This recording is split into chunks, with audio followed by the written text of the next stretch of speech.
Nah, nanti itu setiap kali ngasih makan Pak, kita fermentasi dulu. Nanti ada Pak paketannya dari kita. Itu satu kolam itu dapat 25 liter untuk fermentasi.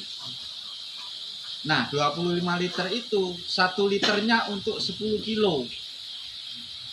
Jadi kalau jenengan sehari ngasih makannya itu 1 kilo contoh, berarti kan hanya butuh 100 mili.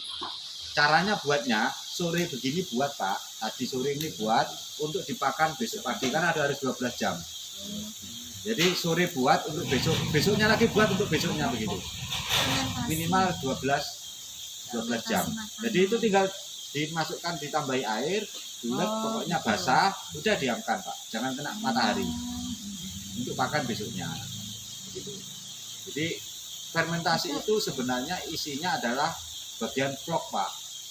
Itu yang untuk menjaga bakteri di dalam kolam. Jadi di kolam itu ada bakterinya yang mengurai fases itu kotoran sehingga menghindari bau kolam. Makanya teknologi bioflok itu ramah lingkungan. Yang pertama bisa di tempat padat penduduk, karena apa? Jenengan akan jarang nguras. Kalau ini udah pinter Pak, bahkan tidak akan nguras sampai panen. Nguras itu baru panen dikuras sudah. Selebihnya hanya ngurangi air, nambahi air, ngurangi air, nambahi air. Itu pun hanya 30%, dan itu tidak tiap hari atau tiap minggu. Bisa tergantung kondisi airnya.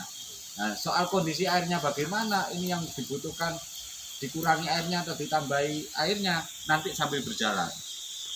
Sambil berjalan bibit masuk, 2 hari nggak usah dikasih makan, kemudian mulai dikasih makan. Nah itu mulai kita pembelajaran bagaimana ngerawatnya. Jenengan tanyakan semuanya dengan detail. Di situ sambil berjalan sampai kepada proses panen. Kan ada buku panduan ya, kita belajar. Oh boleh, ada Pak, ada. Ada buku panduannya. Kalau bisa membuat grup biar enak. Iya, buatkan grup. Nanti biar dibuatkan sama buatkan pun nonton papat. Ya minta nomornya HTPP. Nanti tinggal di situ tinggal nyampaikan. Jadi kan yang perlu jaga adalah kondisi airnya Pak. Nanti kalau pH-nya mungkin sekalian jenengan beli, nanti kita kasih tahu pH yang bagus itu Pak di atas 7, di bawah 8. 7 sampai 8. Jadi kalau di atas 8 bisa jadi ini floknya itu terlalu padat. Ketika flok terlalu padat Pak, maka nggak usah dikasih makan ikannya. Puasa karena sudah makan di situ, biar habis dulu. Jadi makanan alami yang jadi flok itu dari bakteri itu biar dimakan dulu. Atau kalau terlalu padat harus dikurangi. Kalau terlalu padat benar harus dikurangi, tambahi air lagi. Nggak usah nguras. Kalau stabil ya sudah makan stabil. Jadi yang perlu. Nah kalau hujan deras begitu. Mungkin saking derasnya semalam hujan Pak, deras sekali. Ini biasanya asam Pak, asam tinggi. Asam tinggi itu pH-nya biasanya turun di bawah 7. Di bawah 7, 6, sekian atau 5, sekian begitu. Nah ketika itu juga dihentikan pakan. Kita urai lagi, kita tambahi lagi floknya di situ. Bagaimana caranya nanti? Tapi minimal kan bisa kontrol sendiri Pak. Oh ini, oh bahaya Pak, nggak usah dikasih makan kan begitu. Nanti nyampaikan aja di grup. Oh ini pH kita sekian begitu. Oh nggak usah dikasih makan Pak. Dan sebagainya. Atau kita kontrol kan begitu. Kita akan kontrol minimal itu per minggu Pak.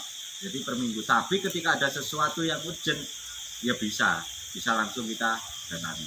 Apalagi kan dekat kan begitu. Jadi bisa kita cepat untuk datang dan melihat.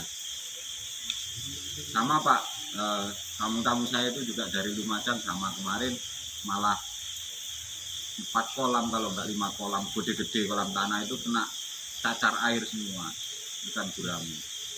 Hanya kita minta awal itu untuk menghentikan ngasih makan, baru kita datang untuk mengurangi air, kita isi lagi, kita lakukan pengobatan. Alhamdulillah hari ini sudah sembuh.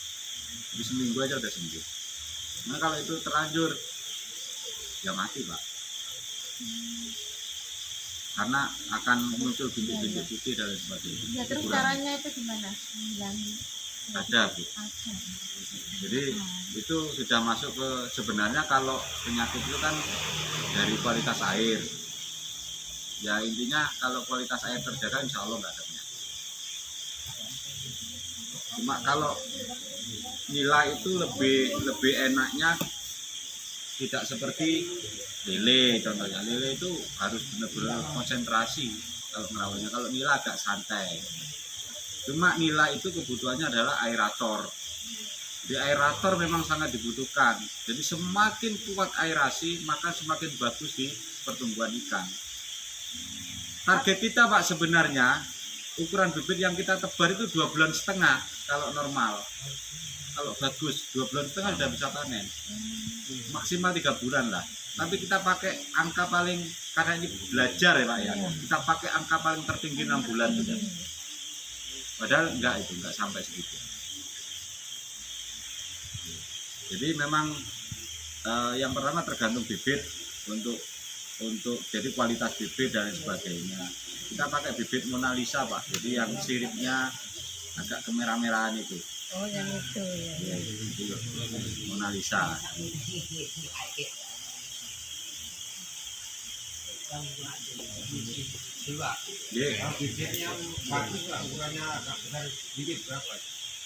Itu sudah lumayan Pak, lumayan besar sudah. Ada lagi yang bibit per kilo 100 ekor ada, per kilo 80 ekor ada, 70 ekor ada. Kalau yang kita tebar mungkin sekitar antara per kilonya 120-an, 100 sampai 120 ekor. Tapi nggak bisa ditinggal ya.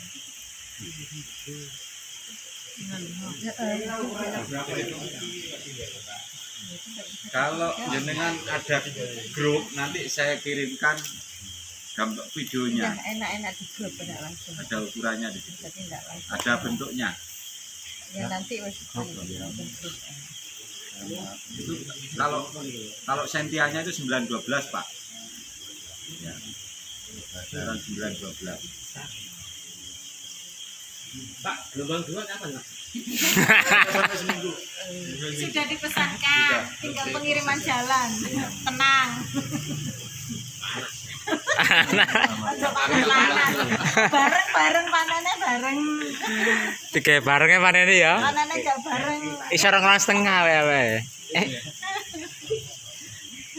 Tapi saya yakin pasti pokoknya telaten Pak. Insya Allah panennya cepat. Panennya cepat sesuai dengan Yang kita harapkan. ya. Jadi perikanan itu Pak, ya memang kalau kita baca ya ada yang banyak bicara soal kerugian, Ya. ada yang bicara soal keuntungan dan lain sebagainya. Tergantung kita bagaimana fokus di usaha tersebut. Kalau enggak, usaha apapun kan pasti tidak akan jalan Pak. Ya contohnya saya lah, saya fokus di perikanan ya sampai hari ini Pak. Ya buktinya nambah terus kolamnya, walaupun tidak di sini kan begitu. Tinggal ke sawah nggak apa-apa. Ya, nggak usah Apa-apa. ketemu kebunnya. Ngarit. Yang penting kan sudah dipakai.